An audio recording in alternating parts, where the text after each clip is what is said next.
গ্রামে বউদের বেনি কাটার ঘটনা হতে লাগল।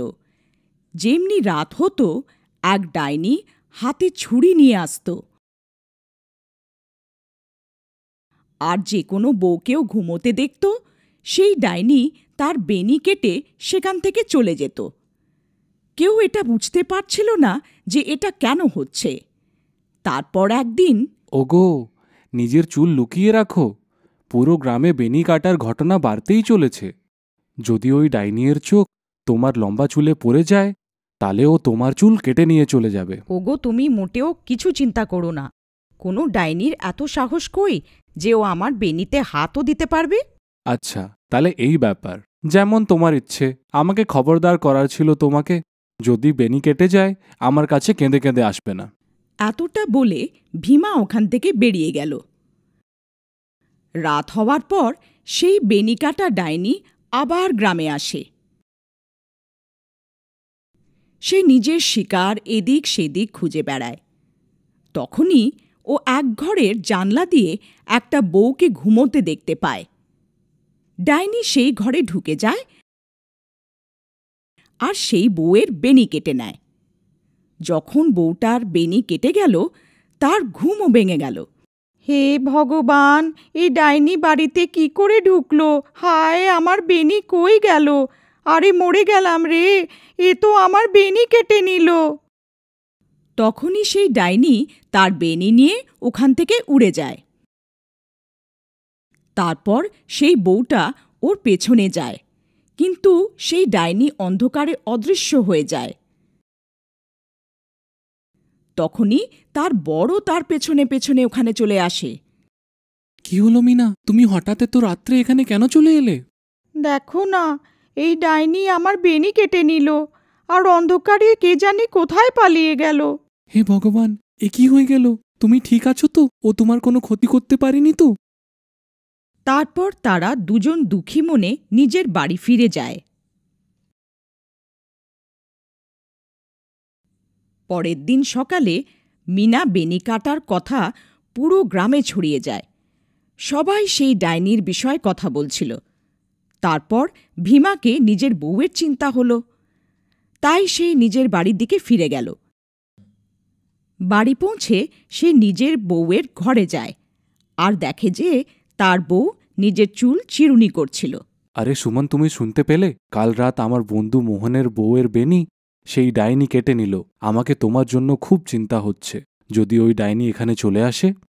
আরে, আমাদের ভয় পাওয়ার কোনো দরকার নেই। তুমি ভয় পেও না, আমার কিছু হবে না। সুমন, তোমার চুল তো দিন পর দিন লম্বা হতে চলেছে।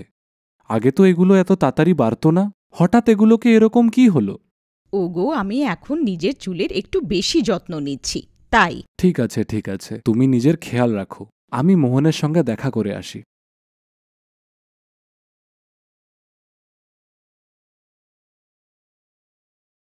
আরে ভাই মোহন, তুমি কেমন আছো? বৌদির বিষয়ে জানতে পেলাম, খুব খারাপ লাগলো শুনে। কি আর বলি ভীমা ভাই, যখন থেকে মীরার বেনি কেটেছে তার কেঁদে কেঁদে অবস্থা খারাপ। আর বলো, সুষমা বৌদি ঠিক আছে তো?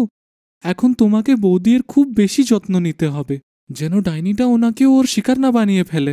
তুমি ঠিক বলেছ ভাই, আমাকেও খুব চিন্তা হচ্ছে। ঠিক আছে, আমি এবার যাই। তুমি নিজের আর মিনার খেয়াল রাখো। এতটা বলে ভীমা আবার নিজের বাড়ি ফিরে আসে। রাত হয়েছিল, ভীমা ঘুমোচ্ছিল। হঠাৎ ও একটা চিৎকার শুনতে পারে। তার ঘুম ভেঙে যায়। সে এদিক সেদিক দেখতে লাগে। সুমন ঘরে ছিল না। ও খুব ভয় পেয়ে যায়।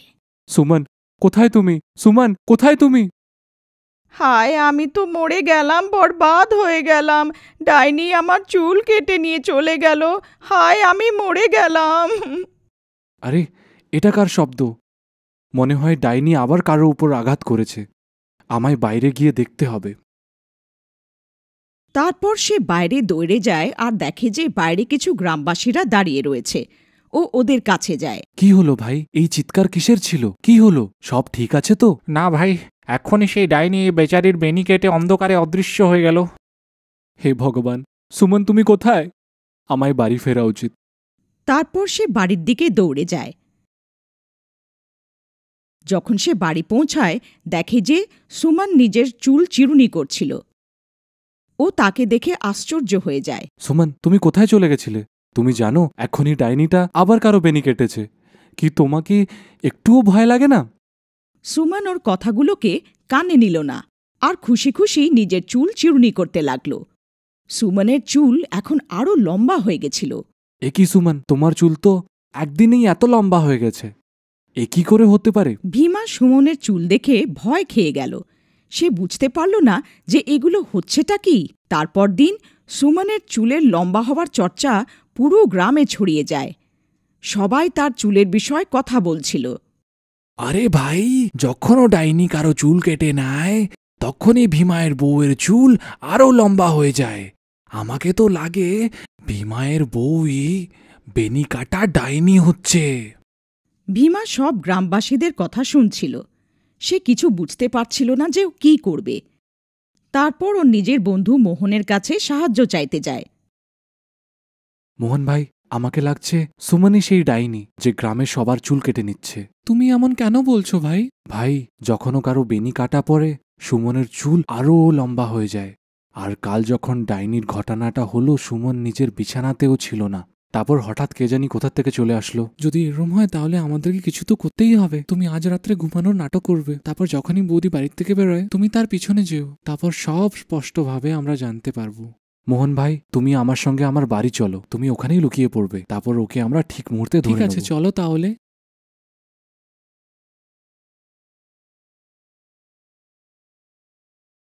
তারপর তারা দুজন ভীমার বাড়ি আসলো আর মোহন আলমারির পেছনে লুকিয়ে পড়ল।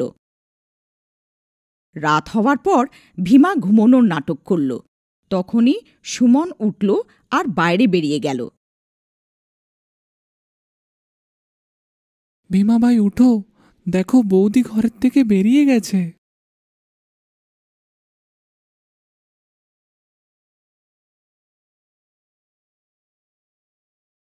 সুমন কিছু দূর যেতেই ডাইনিতে পাল্টে গেল আর নিজের শিকার খুঁজতে লাগল।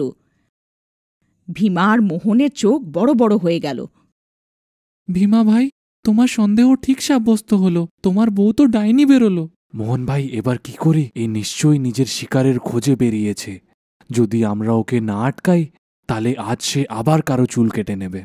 কিন্তু ভীমা ভাই, বৌদি সবার চুল কেন কাটছে? আমি কি জানি ভাই, বৌদির সঙ্গে দেখা হলে জিজ্ঞেস করে নিও। চলো ওর পিছনে যাই।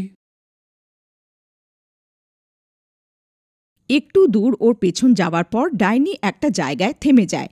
তারপর সে এদিক ওদিক নিজের শিকারের খোঁজ করতে লাগল। তখনই ডাইনি তার চোখ একটা বাড়ির ওপর পড়ল আর সে সেই বাড়িতে ঢুকে পড়ে। ওখানে ও একটা বউকে ঘুমাতে দেখতে পায়। ভীমা ভাই, বৌদি তো এই ঘরে ঢুকে গেল, এবার কি করি? আরে বোকা, এই বৌদি বৌদি কি লাগিয়ে রেখেছিস? এই মুহূর্তে ও তোর বৌদি না, একটা ডাইনি হচ্ছে। চলো আমরাও ওর পিছনে যাই। আরে বাহ, এর চুল তো অনেক লম্বা। আজ একেই আমার শিকার বানাবো। তখনই ভীমা আর মোহন সেখানে পৌঁছে যায়। থেমে যাও বৌদি, আমি তোমাকে এরম করতে দেবো না। এ ডাইনি, ওখানেই থেমে যা, নাহলে তোকে প্রাণে মেরে ফেলবো। দেখো সুমন, তুমি এটা ঠিক করছো না। তোমাকে এক্ষুনি এইসব বন্ধ করতে হবে। এ মূর্খ মনুষ্য, আমি কোনো তোর সুমান না, আমি একটা ডাইনি। ব্যাস, আমাকে আর একটু চুলের দরকার আছে, তারপর আমি মহাশক্তিশালী হয়ে যাব। তারপর চারিদিকে আমারই রাজত্ব হবে। ভীমা ভাই, তুমি একে কথায় ভুলিয়ে রাখো। আমি পেছন থেকে গিয়ে ওর বেনিটা কেটে নেব। তারপর ভীমা ডাইনিকে নিজের কথায় ভুলিয়ে রাখে। তখনই মোহন চুপ করে ডাইনির পেছনে পৌঁছে যায় আর তার বেনি কেটে নেয়। আরে মরে গেলাম রে, এটা তুই কি করলি? আমার সব কাজে জল ঢেলে দিলি।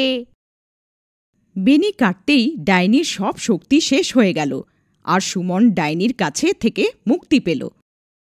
আরে বৌদি, তুমি ফিরে আসলে? মোহনদা, তোমার অনেক অনেক ধন্যবাদ। তোমার জন্যে আমি এই ডাইনির থেকে মুক্তি পেলাম। ভীমা ও নিজের বউকে ফিরে পেয়ে খুশি হয়ে গেল আর ওরা দুজন আবার একসাথে থাকতে লাগল। এরমভাবে গ্রামের লোকেরা বেনি কাটা ডাইনির থেকে মুক্তি পেয়ে গেল আর সব গ্রামবাসী হাসি খুশি থাকতে লাগল।